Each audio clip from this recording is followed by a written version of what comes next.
All right, in this video we're going to do two things. First, we're going to do just a little bit more practice with generic rectangles. There's some kind of different circumstances that we didn't get to in the last video. And then we're also going to learn how to solve equations where you need to use a generic rectangle as part of your solving process. We're going to start layering on some steps. So first off, we're going to do something a little different. I want you to start just with a little bit of practice. So I want you to pause now. I want you to copy these 4 problems down, and I want you to try and solve them just using what I taught you in that last video.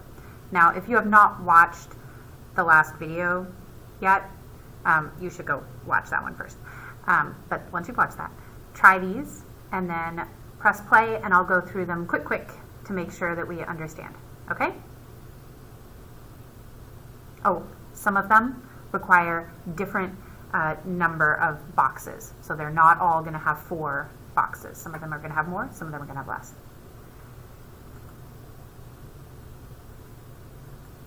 So for the first one, hopefully you set it up like this. That would be 4x squared and 4x, then 3x and 3. I'm going to write it out.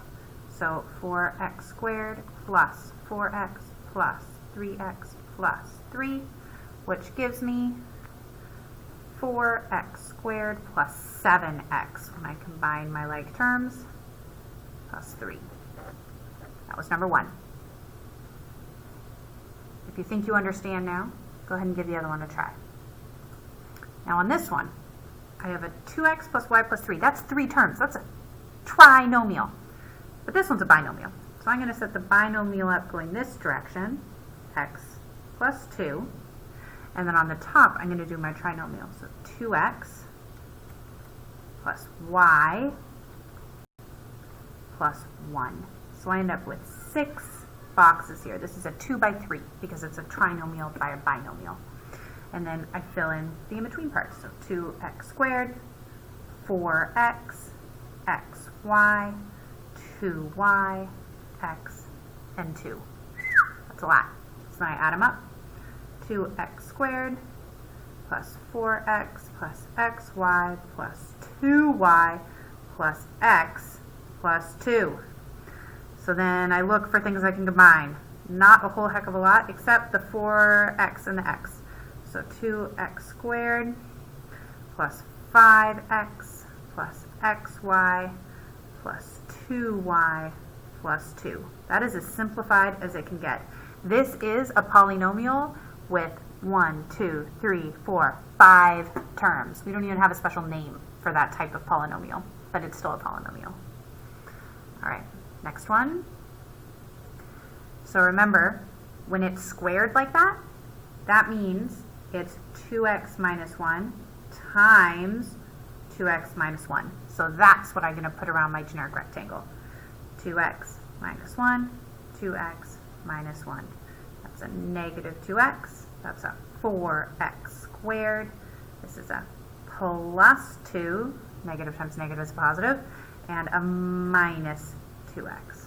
That gives me 4x squared minus 2x plus 2, which is 4x squared minus 4x plus 2.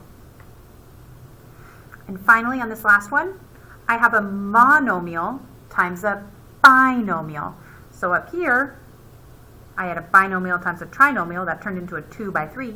So this is going to turn into a 1 by 2. So I'm going to have on one side 3x, and then on the other side, I'm going to have an x plus 4. 3x times x is 3x squared, and 3x times 4 is 12x. So this is just 3x squared plus 12x, like so. All right, there was some new stuff in there for sure. You now know what to do when you have something that's not a binomial, right? You just adjust the number of boxes. Now let's do some practice where we're actually solving with these.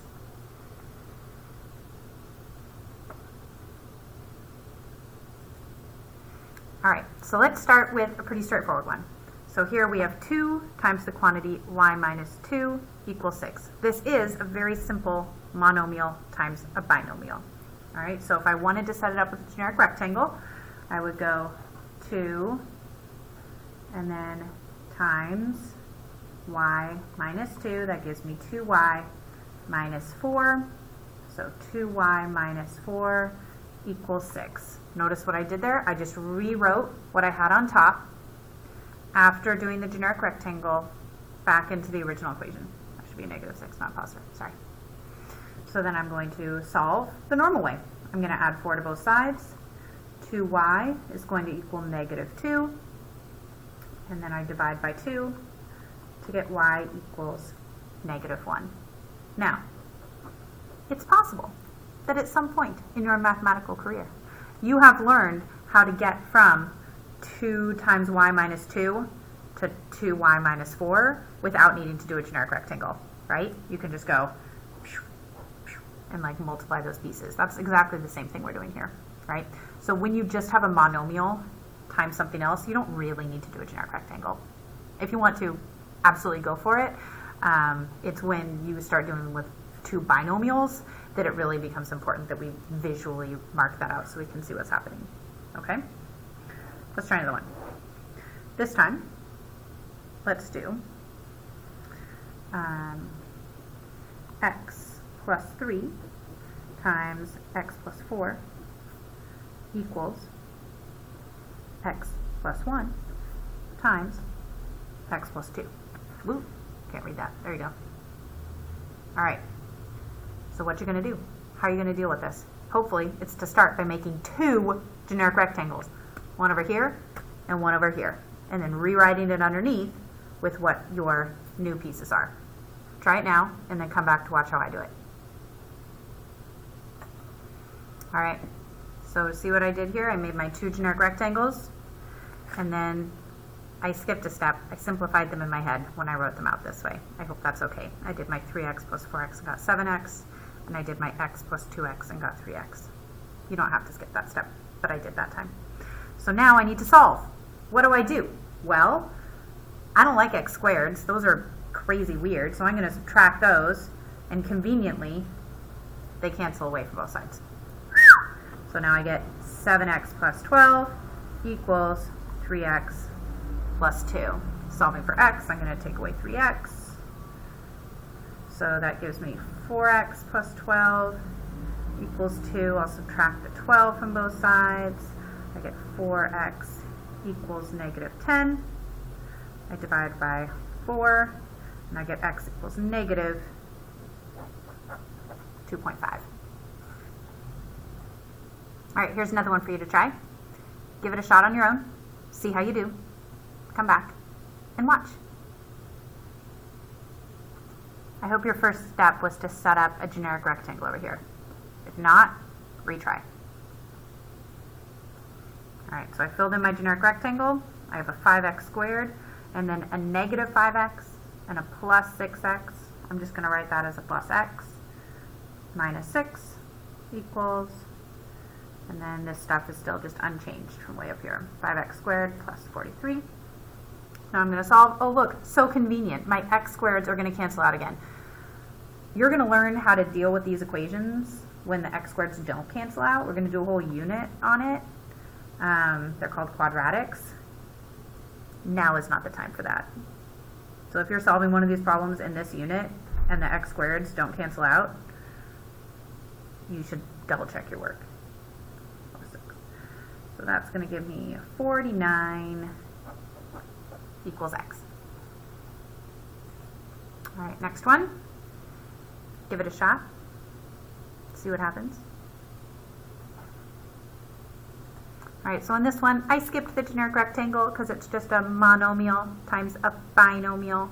So I just did 2 times x is 2x, and 2 times 1 is 2. I still have that plus 3 over here, and then I'm going to do the same on this side.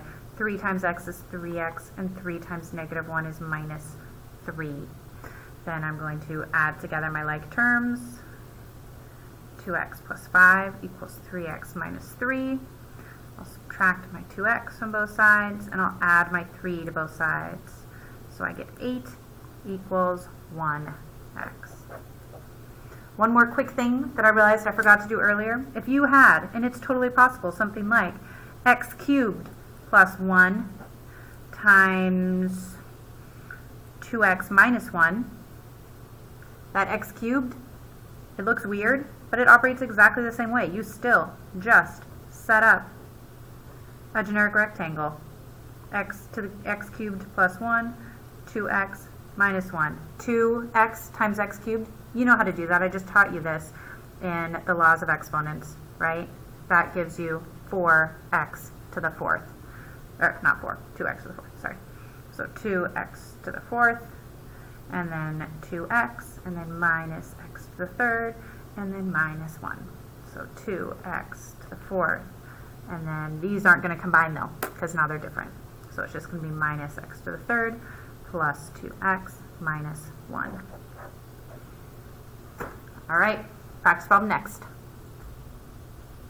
All right, for your practice problem, I just want you to multiply. So there's no 1, you're not going to get x equals for this, you're just going to get an expression, okay? I want you to multiply 7x by 3x plus 5. Good luck.